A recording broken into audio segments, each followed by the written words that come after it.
Hello, friends. My name is Host Eric. I am the talking to famous people. Please excuse the sloppy background. I am going to get this thing arranged so that it looks a little nicer. We just completely redid the organization of the garage.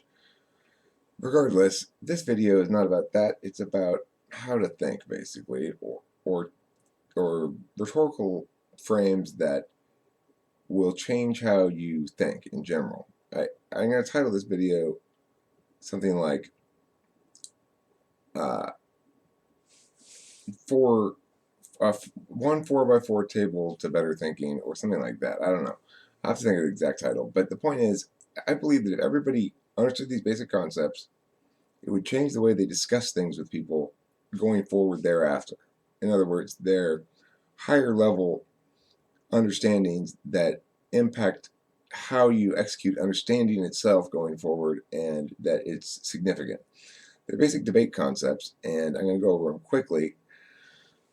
And I think and relate it back to what I see in people's arguments and stuff, and how people discuss things with each other that would be changed if we were to use some of these concepts. So, two basic concepts. I start at the top left corner, I go across, and then the second row, then the third row, then fourth row, because there's, in terms of sort of intro, foundational, and then dependent concepts. Necessity and sufficiency are foundational concepts because they say what is necessary to establish what you're trying to establish, or what is sufficient to establish what you're trying to establish. So, if I want to say that we should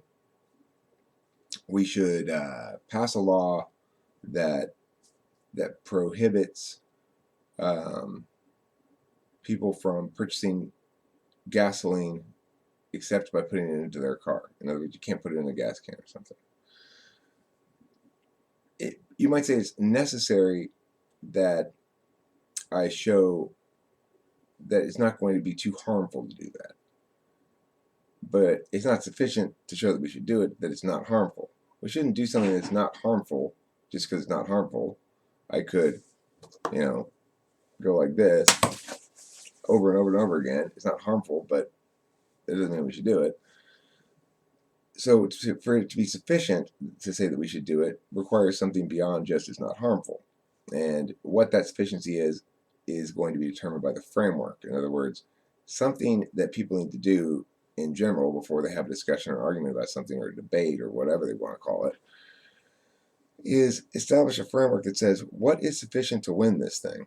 And we should agree on that. We should agree on where the open ground for fighting is and what would constitute a victory.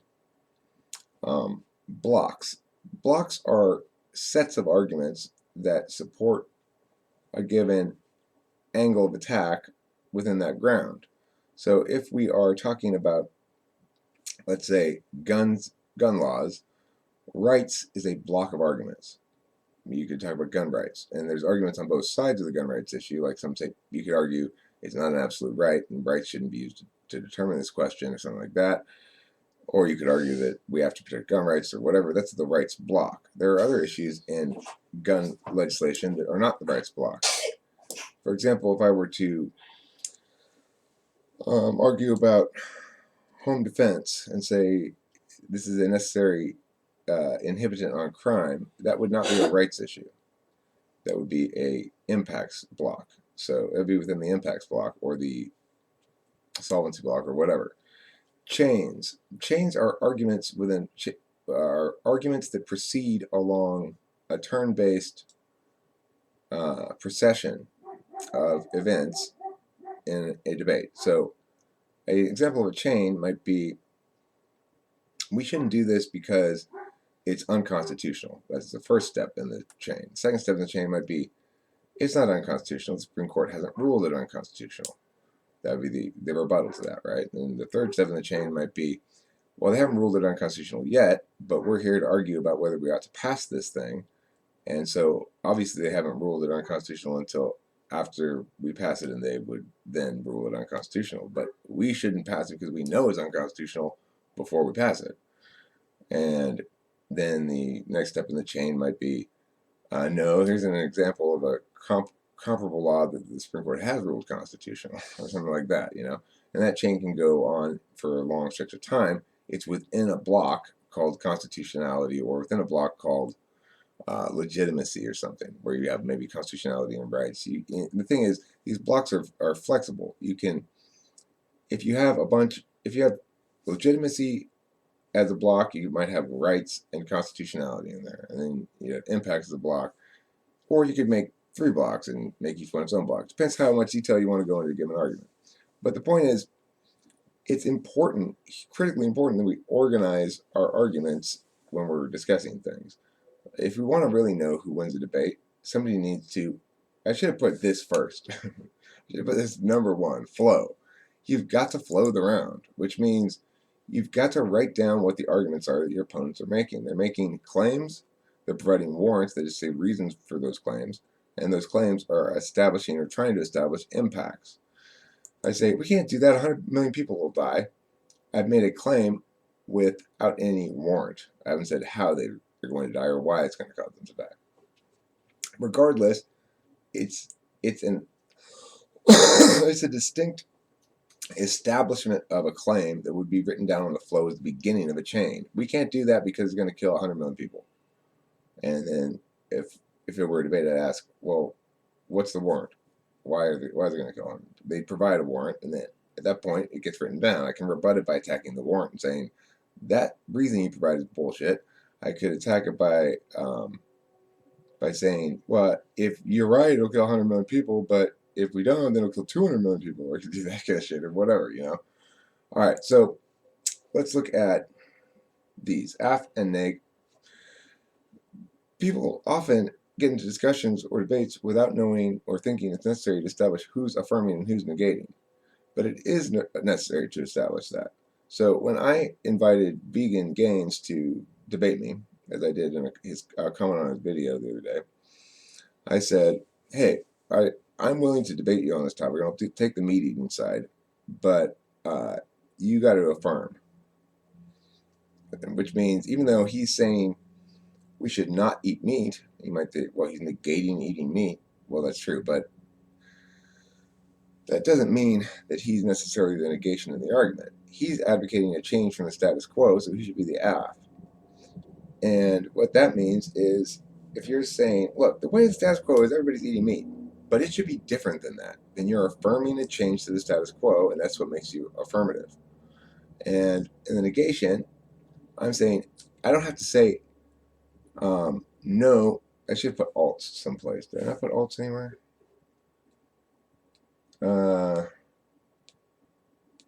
Let me put alts here and burdens where criteria is, and then I'll make criteria a subset of burdens.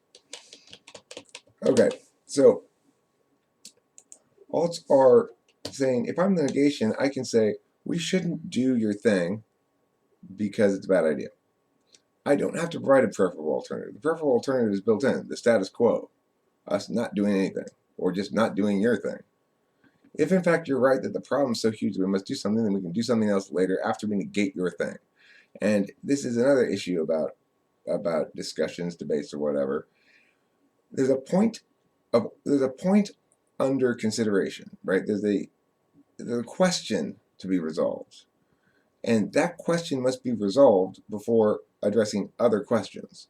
So if you're in Congress, for example, or in any sort of legislative body like that, there's a motion called call the previous question, which means let's take a vote on this. Let's call the previous question, call a vote on that so that we can resolve that question. And so a resolution is a question to be resolved. And anytime we're debating somebody or discussing oppositionally with somebody, something, if we haven't established what's resolved, I mean, what we're trying to resolve, what the question is, then we're off on the wrong foot. And if we forget that we need to resolve that question before moving on to a different question, then you can have this experience where you watch people just sort of bounce around from thing to thing to thing and never get anything accomplished argumentationally. That sounds like me. No, you're not like that, Kim. That's something that, like, I don't know. Whoever is, like a Rabble repository or something would do some shit like that. Alts. So anyway, the neg doesn't have to produce an alt, but the neg can produce an alt. And if the neg's alt is both preferable and exclusive to the affirmation, then that's good enough to negate. I can't, in other words, I could run a counter plan. If you say we should not eat meat, I could say, no, the most moral course of action is to eat bugs only. And that counts as meat, so we negate your thing, but I sidestep some of the main. I concede to some certain ground. It's like I don't have to defend then eating cows and pigs, because if we can agree that bugs are meat, then I can negate your veganism argument with just we should eat bugs. I'm not planning on running that counter plan, but it just occurred to me right now, or just something I came up with on the fly. Burdens. So the reason we have to decide who's affirming and who's negating is because each side has the burden accordingly. AF has the burden to affirm, which means if they don't do anything, neg wins. They've got to establish the reasons to take action and have those reasons to withstand scrutiny, or else we default to doing nothing. And this is true because it's how it is in life as well. It's like, we should jump off that cliff. If you don't establish why, we don't default to jumping off the cliff. It's like, you didn't negate me. Well, you didn't come up with a reason why we shouldn't jump off the cliff, so now you have to jump off the cliff with me. No, we default always to the status quo until convinced, or until the argumentation wins the point that we ought to change the status quo. So the affirmation has a burden to affirm and to do the work to affirm. Neg has the opportunity to negate. Status quo. The status quo is the way things are right now. And it exists as a background backstop to any discussion or debate. It's, again, relates to making sure you narrow the discussion such that one party is affirming and to change the status quo, so that the status quo is there as the neg default. The resolution, as I mentioned already, is something that we have to establish what a sentence is that we're arguing about. What is the sentence we're arguing about? So if I'm going to argue with Vegan Gains about veganism, we're going to establish the resolution first. And I want the resolution to be that either individuals are it is morally prohibitory for individuals to eat meat, or something like individuals are morally obligated to not eat meat, something like that. And that way, we don't have to worry about, we're not trying to argue that there's public policy. He doesn't have to try to defend a program where the government makes eating meat illegal. Nobody's trying to advocate something like that, which would be much harder to advocate. We're advocating something that lands in a truth testing paradigm, and that's where the ground's going to fall. So ground means like, what kind of arguments are legit in this, under this resolution? If we resolve that eating meat is morally impermissible, okay? Eating meat is morally impermissible. That's probably the best way to put it. That's the best resolution. Then the ground for it is all about moral permissibility. Since nobody's advocating a change to policy, there doesn't have to be a calculation of harms from the legislation and benefits from the legislation. You can use harms and benefits in explaining why it's morally impermissible, but you can't claim impacts like, and if we agree on this, then all of a sudden people will stop eating meat. That's not the point. So that limits the ground, right? It limits the ground to a discussion about ethics. The role of the ballot or the paradigm refers to the fact that there's a third party here. It's not just debater one and debater two, the AF and the neg. The third party is the judge or the viewers or whatever, who are presumably going to make a determination about who won this debate or who's right or who's wrong. The paradigm refers to that party's understandings of what comprises winning argumentation and how they are convinced and stuff. So ideally, when you are evaluating a debate, you understand your own paradigm, and when you are engaging in a debate, you understand that the judges or the third parties have each of their own paradigm. So you might, for example, prefer kinds of arguments that appeal to binaries, like rights arguments or legitimacy arguments, or you might prefer kinds of arguments that appeal to impacts and solvency and efficaciousness. So, and you might dislike certain kinds of critiques. You might think critiques, for example, in my paradigm, I don't think the affirmative really ought to be able to critique anything. I don't want to go into what critiques are in detail, but it basically says a neg critique, which makes sense, says we should negate because affirming anything under this resolution is bad because this resolution, implicit in it, is some sort of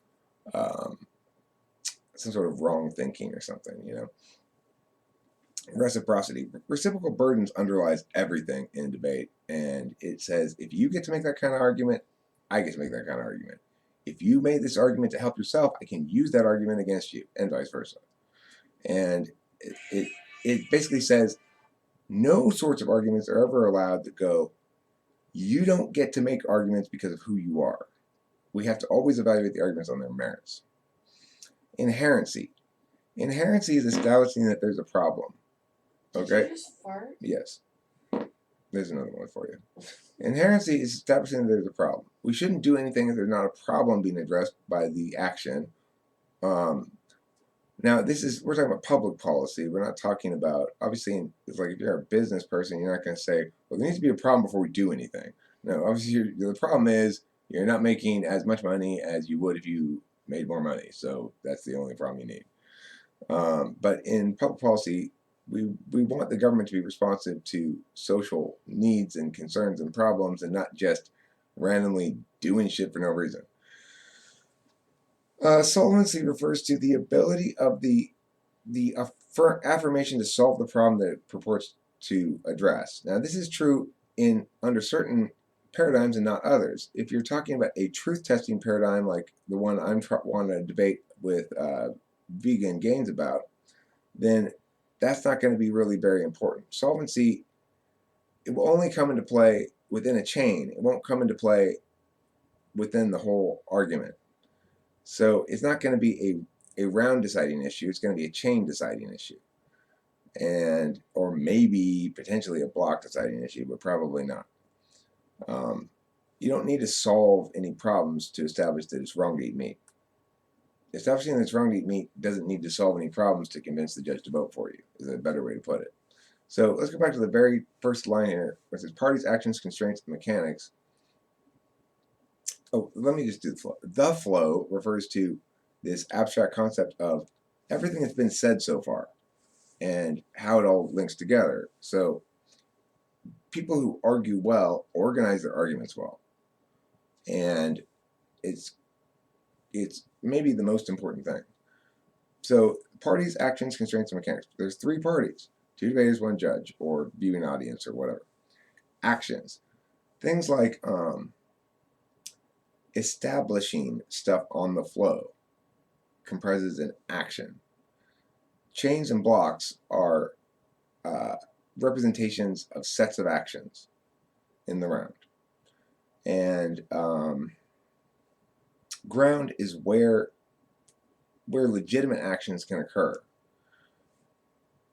However, remember, action occurs to establish that. So it might some debates that people don't want to argue about ground. They both know what they're really talking about. They're saying, like in the debate I want to have with Vegan Gaines, it should be like that. We shouldn't have any ground disputes really, because I know what he's saying and he knows, and I'm taking the opposite view, and we're not trying to play.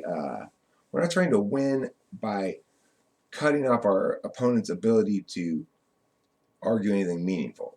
Like, if I try to steal your ground, that means like for example, the example I gave where I said you should eat only bugs. That would be a ground argument that says I want to win this without really winning it. You know, we all know what it means to eat meat, but I want to win the argument without having to defend eating, adorable mammals. That would be me playing around with ground. So actions occur on ground, and if it's legitimate ground, that would be a legitimate ground argument. I mean, to say that making this argument is okay enough to win the debate would be a ground argument. The fact that eating bugs is legitimate ground is pretty obvious because we're talking about meat, and whether or not they count as meat, that would be a contention level argument underneath the ground. That would be a ground argument to say, are bugs meat? Is a ground question. So if can he affirm veganism while retaining bugs? It would be a ground question. Can he win while still eating bugs? And I would concede, okay, yeah, he can win while still eating bugs, because I don't care, because I don't want to play that ground game. I want to actually argue the point. Constraints are things that limit the ability of the parties in the round to take action. Things like burdens. And the status quo is a constraint. We know how it is now, and we can try to define that as much as we want. We can shine light on certain parts of now and status quo to highlight things, matters of inherency or whatever, but it's constrains both debaters by being something concrete rather than potential.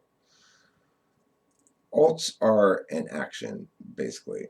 Mechanics refers to the stuff you need to do to be organized and to actually make argumentational progress. So that means, like I said, flowing the round, but also organizing shit into blocks and recognizing that each of those blocks contains sets of chains. And a chain has argument, response to that, response to that. At a certain point, most time when people argue, they just get maybe 3 steps into that and go in a circle. A sophisticated argument chain can last 10 or 12 steps potentially, especially if it's a legal argument chain like a constitutionality chain or something. Those things can stretch on for quite some time. But at a certain point, they will always reach an end where the two people either circle back or one person has won it. So I know where the chains end for most kinds of arguments, or a lot of specific arguments. I know where they end. And the fact is, they do end one place or the other. One person is right in most of these argument chains. Some of them mush out and it becomes a wash. And if that's the case, then you just cross the whole chain off. It's not round deciding. So the thing is, you can lose chains, you can lose blocks and still win the round. I could lose certain chains of arguments under the veganism argumentation, win others, and in the framework establish that the ones I win are the ones that should be used to determine who's right, and win that way, for example.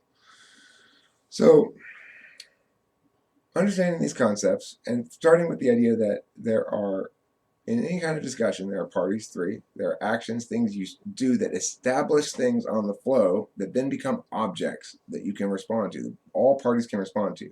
Okay, so when you said here, this thing here, it's part of this chain, it's part of this block, I can now use that. You've established something. I've established impact X. I can use impact X to say, well, you did establish impact X, but unfortunately for you, impact X is also going to cause impact Y.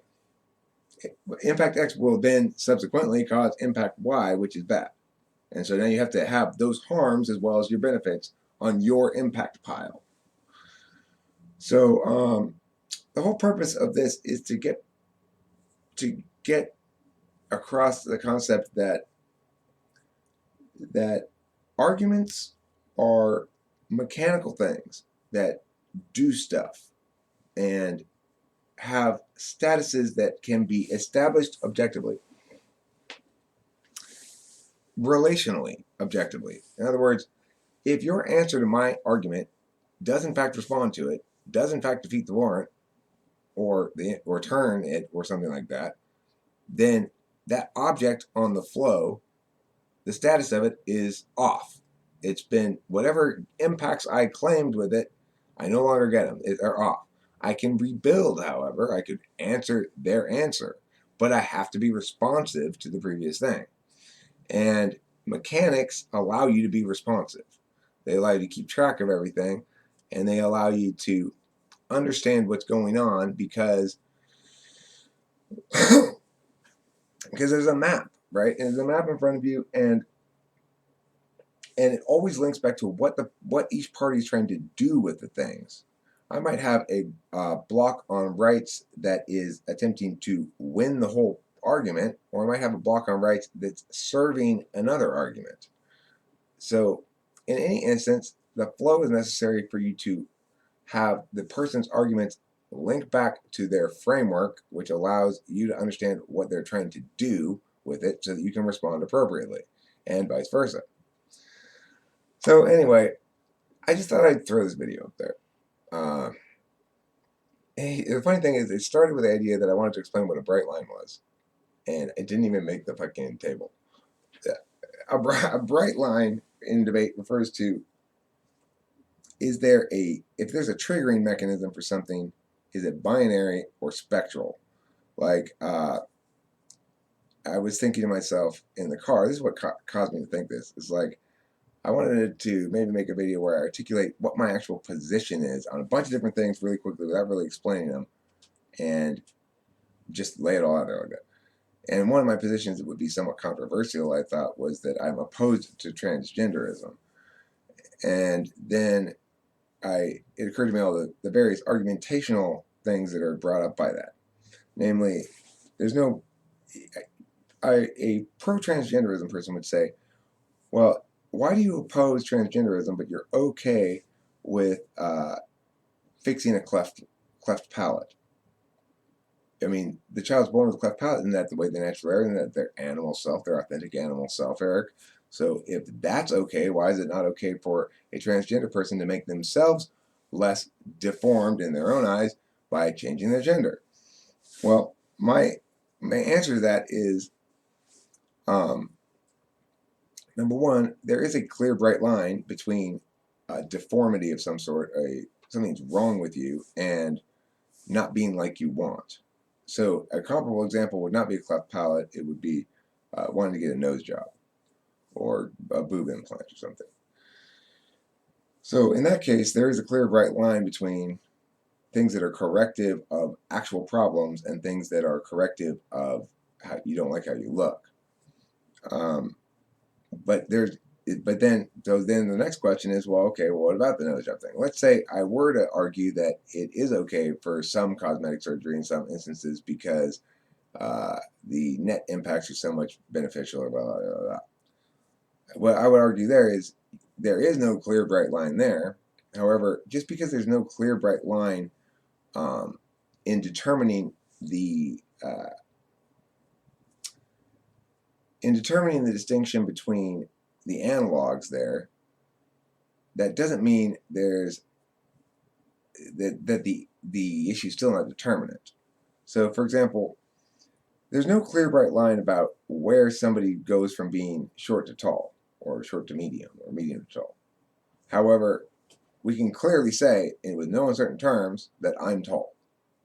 That's clear and bright. Is that in other words, there's a clear, bright line regarding status for me, but not a clear, bright line regarding that scale of status in general. So you don't need a clear, bright line regarding the status in general to have a clear, bright line regarding me.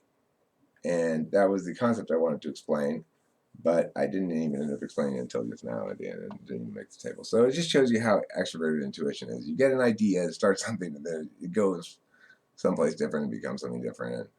And hopefully you enjoyed that. Hopefully it was helpful. Probably overpromised in the title a bit, but you know, c'est la vie. Don't forget to eat plenty of cheese.